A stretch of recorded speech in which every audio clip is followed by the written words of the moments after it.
এই গরমে না বেশ কদিন আর রিল করতে পারিনি, জানেন তো। গরমে শ্বাসই টানতে পারছি না। আর আপনাদের সঙ্গে গল্প করব কি বলুন দেখি। তো আজকে যে ঘটনাটা ঘটলো, না গল্প করতে এসে উপায় কি বলুন। সকালবেলায় কাজ করতে গিয়ে এই দেখুন, মিথ্যা বলছি না একটু, এই কাপের হ্যান্ডেলটা না ভেঙে ফেলেছি। তো ফেলে দিতে যাব ডাস্টবিনে। আমার বড় বললো, করছিস কি আরশি, একটা কাপের দাম কত, তুই কাপটা ফেলে দিচ্ছিস? 40 টাকা। চেঁচাচ্ছিস কেন?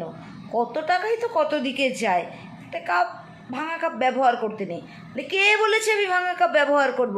দাঁড়া, আমি বিকালবেলায় ফেভিকুইক নিয়ে আসবো। কাপের হ্যান্ডেলগুলো এই দেখুন, দাঁড়ান দেখাচ্ছি। হ্যান্ডেলের যাবতীয় টুকরোগুলোও রেখে দিয়েছে। এই যে এগুলো নাকি জুড়ে সেই কাপেই নাকি চা খাবে। বলুন দেখি অবস্থাটা। না, তুই যতগুলো টাকা লস খেলি, ওই জন্যই তো এখন ভাঙা কাপে চা খেয়ে 8 লাখ টাকার মেকআপটা করতে হবে।